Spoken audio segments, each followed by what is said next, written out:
I was humiliated at my sister's wedding, not knowing the company serving the event was mine. So I called the manager and told him to stop the service, leaving the wedding without staff. So here's the thing about family. Sometimes they treat you like garbage until they realize you're actually successful. Then suddenly everyone wants to be your best friend. But what happens when they find out too late? Let me back up a bit. I'm a 32-year-old guy from Kentucky, and I own a catering company. Not just any catering company. We're talking about a legitimate business with 40 employees that handles high-end events across the entire state. We've catered governors' parties, celebrity weddings, corporate events, you name it. But it wasn't always like this.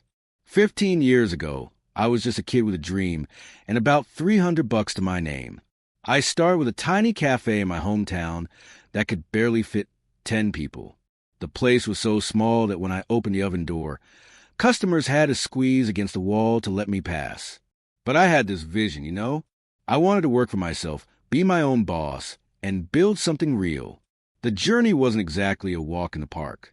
I worked 18-hour days, slept on a mattress in the back office, and ate more ramen noodles than any human should consume in a lifetime.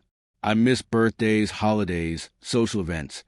Basically everything that normal people do for fun.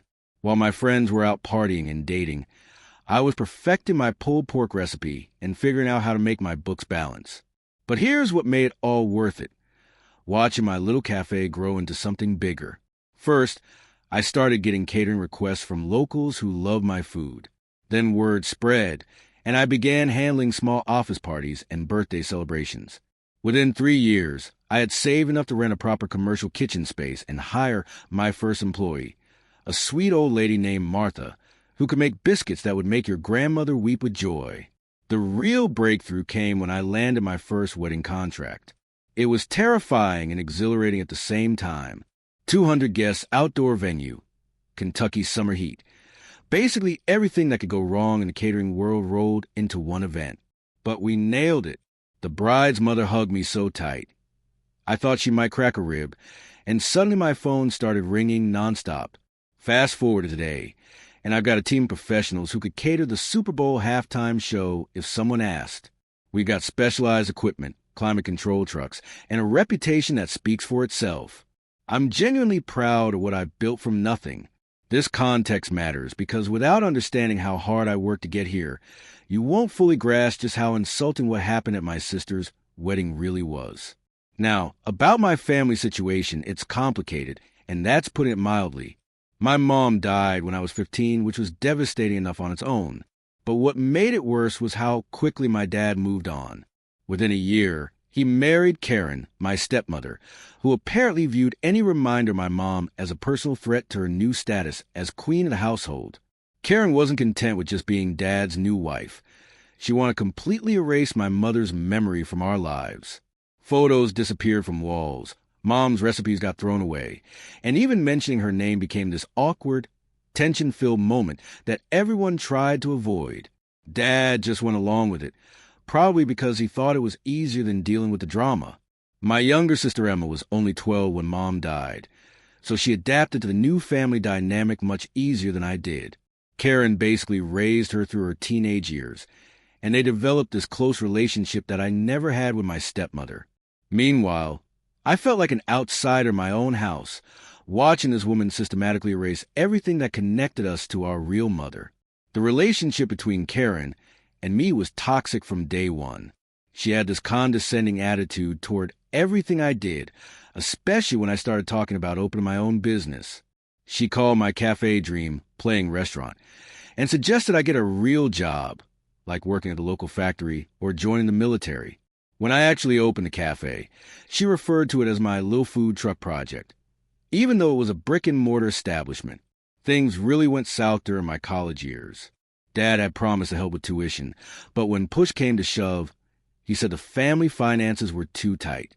Meanwhile, Emma got a full ride to her dream school, complete with a new car and unlimited spending money. The favoritism was so obvious it hurt, but what really stung was the excuse. Apparently my business aspirations meant I didn't need an education. The final straw came about 10 years ago when they sold our childhood home without even telling me.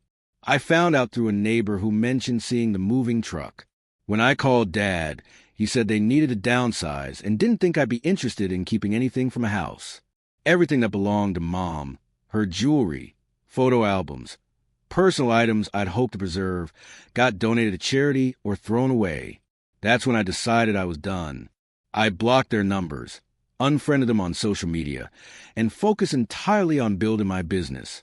For 10 years, I heard nothing from them except occasional updates through mutual friends. Life was actually pretty peaceful without their constant negativity and drama. So you can imagine my shock when I received an elegant wedding invitation in the mail last month. Emma was getting married, and she'd included a handwritten note saying she missed having me in her life and really wanted me there for her big day. The invitation was gorgeous, clearly expensive, and for a moment, I felt the spark of hope that maybe we could rebuild our relationship. Against my better judgment, I decided to give a shot. After all, 10 years is a long time and people change. Maybe Karen had mellowed out. Maybe Dad had gained some perspective, and maybe Emma genuinely wanted her big brother back in her life. I RSVP'd yes, and started looking forward to reconnecting with the family I'd lost so long ago. Little did I know, I was walking straight into the most dramatic family disaster of my entire life, and my catering business was about to become the star of the show in ways I never could have imagined. So there I was, driving to Louisville with cautious optimism and a brand new suit that probably cost more than Karen's monthly grocery budget. I figure if I was going to reconnect with family after a decade, I might as well look the part of the successful business owner I'd become. The wedding venue was absolutely stunning. One of those historic mansions with manicured gardens and enough chandeliers to power a small city. Clearly, Emma and her fiancé had spared no expense. As I walked up the steps, I felt genuinely happy for my little sister. Maybe this really could be a fresh start for all of us. Emma spotted me the moment I walked into cocktail hour, and I have to admit, seeing her face light up made the whole drive worth it. She rushed over and gave me this huge hug, telling me how amazing I looked and how grateful she was that I came. For those few minutes, it felt like we were kids again before all the family drama tore us apart. But then I saw Karen approaching, and my stomach immediately dropped to my shoes. She was wearing this ridiculous hat that looked like it belonged in a Kentucky Derby museum, and she had that same condescending smile I remember from my teenage years. The woman hadn't changed one bit. Within 5 minutes of saying hello, Karen managed to work in 3 separate digs about my business. First, she asked if I was still playing chef, then wondered aloud if small business owners even had health insurance, and finally suggested that maybe now that I was older, I should consider finding a stable corporate job. The audacity of this woman was unreal. Dad wasn't much better. He seemed genuinely surprised that I looked successful, like he'd expected me to show up in work boots and a stained apron. When I mentioned that business was going well, he just nodded with a skeptical expression, like he didn't quite believe me. The seating arrangement for dinner was the first real slap in the face. I found my place card at table 12, literally the furthest table from the family, surrounded by people I'd never met in my life. Meanwhile, Karen's sister and her obnoxious husband got prime real estate at table 3. The message was crystal clear. You're not really family. You're just a guest we're tolerating. I tried to make the best of it, chatting with my table mates who turned out to be distant cousins from Emma's husband's side. Nice people, but the whole situation felt deliberately insulting. Here I was, Emma's only brother, sitting with strangers while Karen's bridge club friends got VIP treatment. The dinner itself was actually pretty good. Prime rib, roasted vegetables, and some kind of fancy potato dish that probably cost $50 a plate. I found myself analyzing the presentation and service from a professional perspective, noting how smoothly the staff managed to serve 200 guests without any major hiccups. These guys knew what they were doing. But my peaceful evening got completely derailed when Dad decided to pay me a visit. He'd clearly been hitting the open bar pretty hard, and his face had that flushed look that meant trouble was coming. He stumbled over to my table and plopped down in an empty chair, immediately commanding everyone's attention. What happened next was like watching a car accident in slow motion. Dad started talking about how disappointed he was that I'd missed so many family events over the years, completely ignoring the fact that I'd been basically excommunicated from the family. Then he launched into the speech about responsibility and family values, getting louder and more aggressive with every word. The people at my table were clearly uncomfortable, but Dad was just getting warmed up. He started talking about how I was an embarrassment to the family, how I'd abandoned Emma when she needed me most, and how my presence at the wedding was actually making things worse. The man was completely trashed and apparently had no filter left. Karen must have heard the commotion because she came strutting over like some kind of backup cavalry. Instead of trying to calm Dad down or apologize for the scene he was making, she decided to pile on. She started making comments about my clothes, suggesting that I probably rented the suit because people in the food service industry don't make enough money for designer clothing. Then she really crossed the line. She started talking about my mother, saying that Mom would be ashamed of how I turned out and how I'd wasted my potential on a silly food truck business. The woman was literally standing at her stepdaughter's wedding, insulting a dead woman and calling my successful company a food truck. I could feel every eye in the place on our table. Guests were starting to whisper and point, and Emma looked absolutely mortified from across the room. She saw what was happening, but didn't come over and stop my parents. I knew I had to get out of there before things got even worse. I stood up as calmly as I could, told Dad he was drunk and embarrassing himself, and headed for the exit. Karen called after me with some parting shot about running away when things get tough, but I just kept walking. I'd spent 10 years building a successful business and learning to stand up for myself. I wasn't about to let these people drag me back into their toxic drama. But here's where the story gets interesting. As I was walking to the lobby toward the parking lot, I noticed something that stopped me dead in my tracks. The catering staff setting up for the after party were wearing uniforms I recognized because they worked for me. I pulled out my phone and called my operations manager, Jake, who confirmed what I was already starting to suspect. The catering company Emma had hired was a smaller outfit that we'd recently acquired as part of our expansion strategy. They kept their original name and branding, but they were definitely part of my business now. So let me get this straight. My own family had spent the evening insulting me, questioning my success, and treating me like garbage, all while eating food prepared and served by my own employees. The irony was so thick you could cut it with a carving knife. I stood there in the parking lot for about 10 minutes, wrestling with what to do next. Part of me wanted to just drive home and pretend this whole disaster never happened. But another part of me, the part that had built a business from nothing despite my family's constant negativity, was absolutely furious. That's when I made the decision that would turn Emma's wedding into the most talked about event in Louisville social circles. I called Jake back and told him to pack everything up immediately. If my presence was so offensive to my family, then clearly they didn't need my services either. Jake was confused at first. This was a major event with 200 guests, and shutting down mid-service was definitely not standard operating procedure. But when I explained the situation and reminded him who signs his paychecks, he understood completely. Within 15 minutes, my entire catering team was loading equipment back into trucks and driving away from the venue. I left my business card with the venue coordinator, along with my lawyer's contact information, and told her to have Emma call me if she needed an explanation. The last thing I saw before driving away was Dad stumbling out of the reception hall, probably looking for another drink, completely oblivious to the fact that dinner service had just completely shut down. 200 wedding guests were about to discover that their evening had taken a very unexpected turn. As I drove home to the Kentucky countryside, I felt this weird mixture of satisfaction and guilt. On one hand, I'd finally stood up to family members who had treated me like garbage for years. On the other hand, I'd probably just ruined my sister's wedding and created a mess that would take months to sort out. But you know what? After 15 years of building a business and 10 years of being treated like I didn't exist, I was done being the family punching bag. Sometimes you have to make a statement that people can't ignore, and apparently, mine involved leaving 200 hungry wedding guests and a very expensive catering bill. Little did I know, this was just the beginning of the drama. I woke up the next morning to my phone, buzzing like an angry hornet's nest. My voicemail was completely full, and I had about 50 text messages waiting. Most were exactly what you'd expect. Angry relatives calling me everything from selfish to psychotic, Emma crying about her ruined wedding, and Dad threatening to sue me into bankruptcy. But mixed in with the family drama were some messages that actually surprised me. 3 different wedding guests had tracked down my personal number to say they witnessed a confrontation and thought my family's behavior was out of line. One was a former client who recognized my team and wanted to book us for his daughter's graduation party.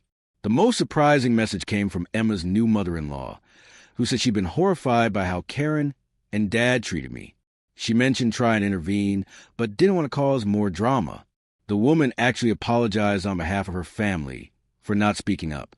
Emma's college roommate, who'd been sitting nearby during the incident, told me that Emma had been talking about reconnecting for months, but Karen kept sabotaging the idea by claiming I was bitter and unstable. My stepmother had been actively working to keep us apart. Around noon, my lawyer called. Richard had already heard about the situation through the legal grapevine. Apparently, Dad had been making calls all morning, trying to find an attorney. Richard's first question was whether we had a solid contract with the original catering company we'd acquired. When I confirmed we did, he actually started laughing. Our standard service agreement includes a clause allowing immediate termination if we encounter hostile or threatening behavior from event hosts. The contract was bulletproof. We had everything documented: payment schedules, service requirements, cancellation policies, and grounds for termination. Plus, the venue had security cameras that captured Dad's drunken confrontation and Karen's verbal assault. We had video evidence of hostile behavior.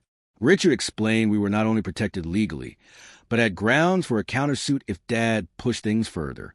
Creating a hostile work environment and publicly disparaging our business could be considered harassment and defamation.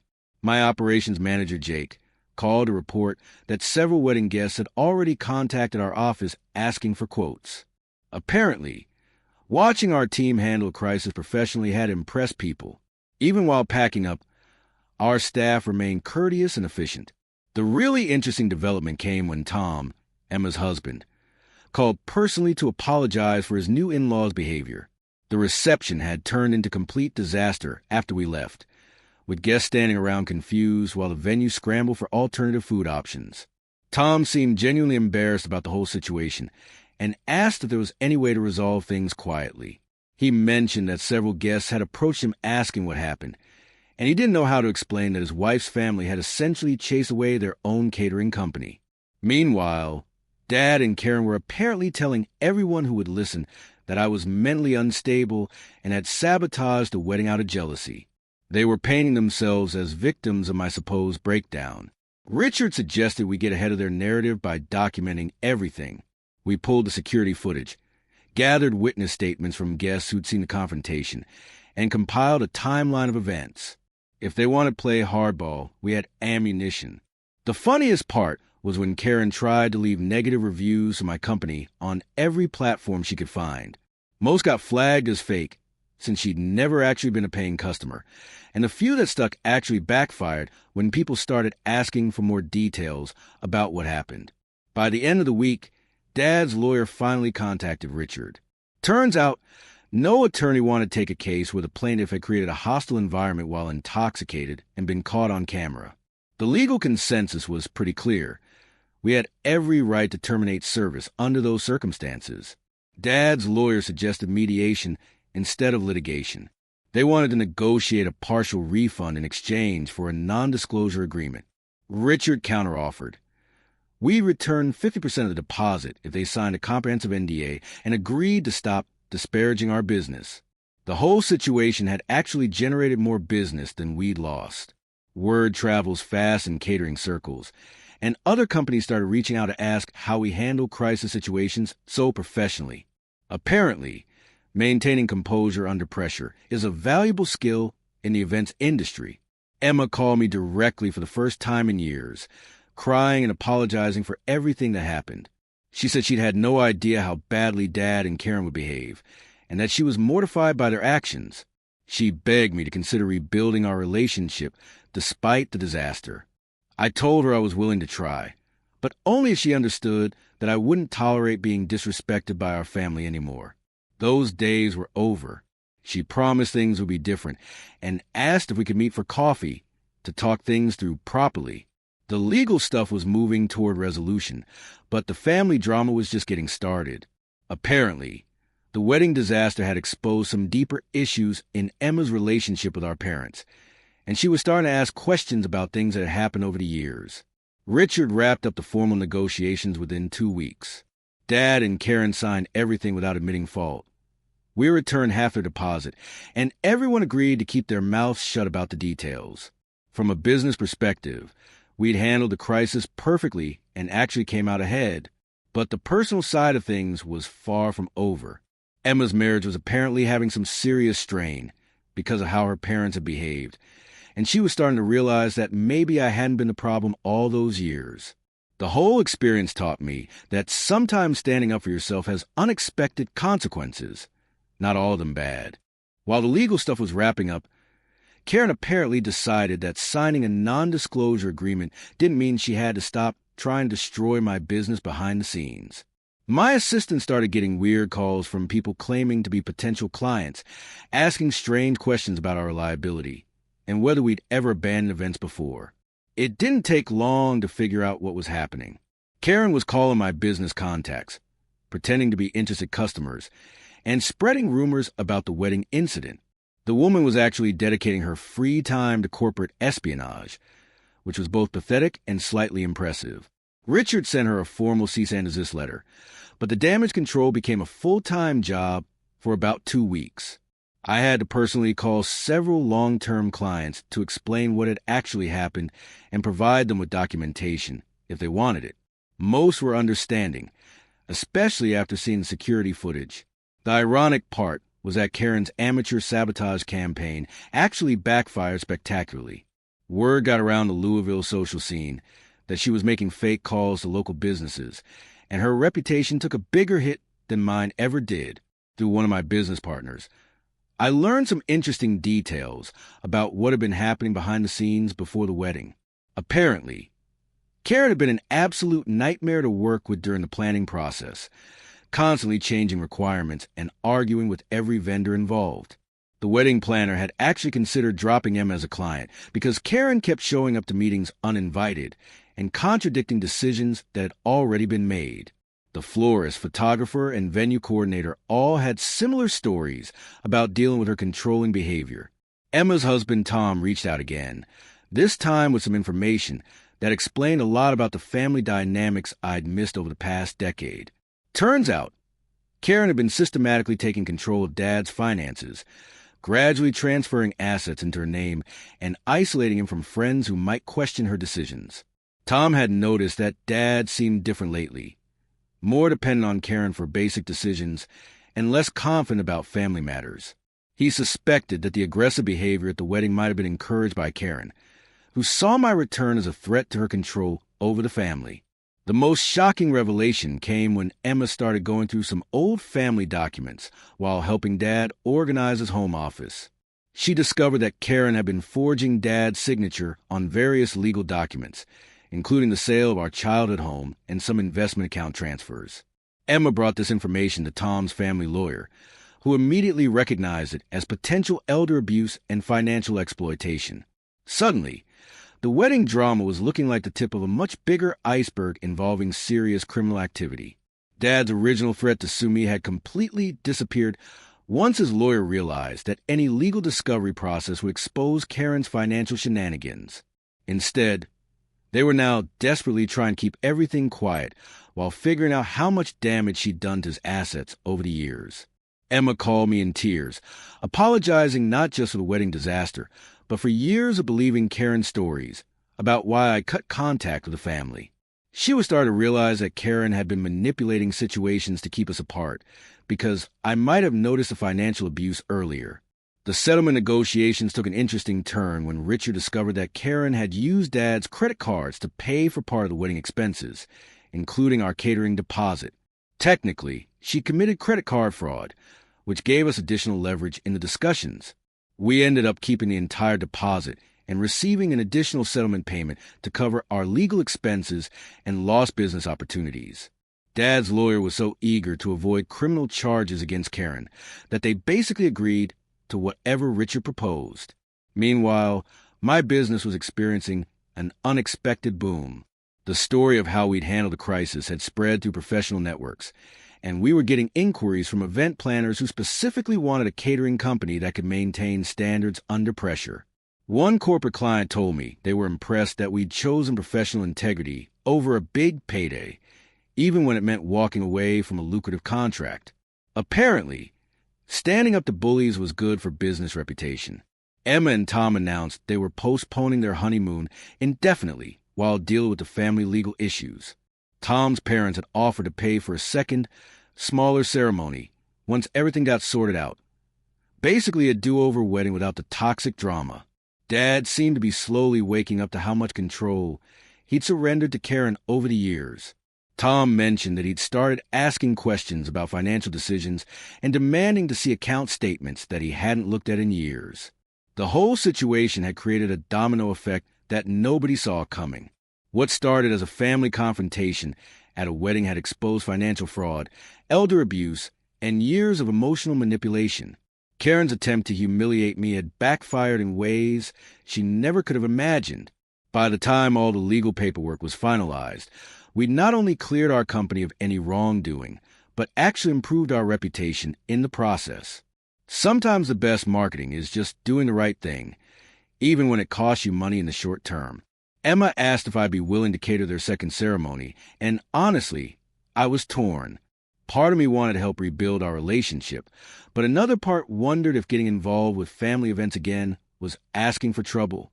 I told her I'd think about it, but that any future family business would need to come with clear boundaries and professional contracts just like any other client. The days of mixing family drama with business decisions were officially over. The wedding disaster had taught me that success isn't just about building a profitable company. It's about maintaining your principles even when family pressure tries to pull you back into old patterns of dysfunction. Despite the legal settlement, Karen wasn't quite ready to fade quietly into the background. She made one final attempt to cause problems by filing complaints with the Better Business Bureau and the State Restaurant Association, claiming we'd violated health codes and safety regulations during the wedding service. Both organizations investigated and found her complaints completely baseless, especially since we'd followed proper procedures while shutting down service. In fact, the Restaurant Association ended up featuring our crisis management protocols in their monthly newsletter as an example of professional standards. The most unexpected consequence of the whole mess was what it did to Emma's marriage. Tom had been completely shocked by his new in-law's behavior and couldn't understand why Emma hadn't warned him about the family dynamics. They ended up in couples counseling, trying to work through issues about honesty and family boundaries. Emma later told me that the wedding disaster had forced her to confront how much she'd normalized Karen's controlling behavior over the years. She started remembering incidents from our teenage years that she'd previously dismissed as normal stepmother-stepchild tensions. 3 months after the wedding, Emma and I finally met for coffee at a neutral location, a little cafe in downtown Louisville that neither of us had any emotional history with. She looked exhausted, like someone who'd been carrying a heavy burden for years and was just starting to understand the weight of it. She apologized not just for the wedding, but for years of believing Karen's version of why I'd disappeared from the family. Karen had convinced her that I was jealous of their close relationship and couldn't handle having a stepmother replace our mom. Emma revealed that Karen had been controlling the family finances much more extensively than anyone realized. She convinced Dad to put her name on all his accounts, claiming it was for convenience, then gradually moved money into investments that only she could access. The sale of our childhood home was just one example of major decisions made without proper consultation. What really broke my heart was learning that Emma had wanted to reach out to me many times over the years, but Karen always talked her out of it. She claimed that I was doing well and didn't need family complications, or that reaching out might upset me and cause more drama. Dad's situation was complicated. The financial audit revealed that Karen had basically stolen about $200,000 over the past 8 years, but proving criminal intent was difficult since she'd been smart about using legal loopholes and Dad's willing signature on most documents. Dad was facing the reality that his wife had been systematically robbing him while isolating him from his children. He was too embarrassed to admit how completely he'd been manipulated, But he did send me a brief apology text acknowledging that Karen's behavior at the wedding was unacceptable. Emma and Tom were working with a financial advisor to help Dad regain control of his assets and establish better oversight of his accounts. They'd also convinced him to start therapy to work through the psychological manipulation he'd experienced. Meanwhile, Emma was learning to set boundaries with Karen for the first time in her adult life. She'd moved out of family orbit and was building a life that didn't revolve around managing Karen's emotions and demands. The second ceremony happened 6 months later, a small, intimate gathering in Tom's parents' backyard with about 30 guests. Emma asked if I'd catered, and after some serious consideration, I agreed. This time, there were clear professional boundaries and a detailed contract that everyone signed in advance. The event went perfectly. Good food, happy guests, and absolutely zero family drama. Emma looked genuinely relaxed for the first time I could remember, and Tom's family welcomed me like I'd always been part of their circle. Dad showed up alone. Apparently, Karen was dealing with legal issues related to the financial fraud investigation. He looked older and more fragile than I remembered, but also more present, like he was actually engaging with reality instead of just going through motions. He pulled me aside near the end of the evening and gave me what might have been the first genuine apology of his entire life. He didn't make excuses or blame anyone else, just acknowledged that he'd failed as a father and that he was proud of what I'd accomplished despite his mistakes. A year later, my catering business is thriving beyond anything I could have imagined. The wedding incident became something of a legend in Louisville social circles, and we're now known as a company that maintains professional standards no matter what. Our booking calendar is solid for the next 18 months. Emma and I text regularly now, and she's become something like a normal sister instead of a stranger who shares my DNA. Her marriage survived the family drama, stronger for having worked through the difficult conversations about loyalty and boundaries. Dad and Karen are getting divorced, which surprised exactly nobody who knew the full story. Karen's facing potential criminal charges, and Dad is working with financial advisors to recover what assets he can. He's also started rebuilding relationships with old friends that Karen had systematically eliminated from his life. The whole experience taught me that family relationships don't have to be accepted as unchangeable toxic situations. Sometimes walking away is the only way to preserve your sanity and self-respect. But sometimes people can actually grow and change if they're willing to do the work. I learned that success isn't just about building a profitable business. It's about maintaining your principles and knowing your worth, even when the people closest to you try to convince you otherwise. Standing up to bullies, even family bullies, sometimes has unexpected positive consequences. Would I cater another family event? Maybe, but only with the same professional standards I'd apply to any other client.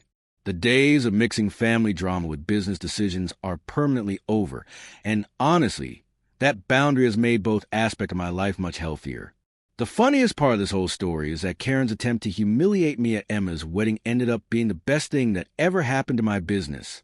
Sometimes the universe has a sense of humor about justice, and sometimes standing up for yourself creates opportunities you never could have planned. Life's too short to waste on people who don't appreciate what you bring to the table, but it's also too short to hold grudges against family members who are genuinely trying to make amends. Finding that balance has been the real victory in this whole mess.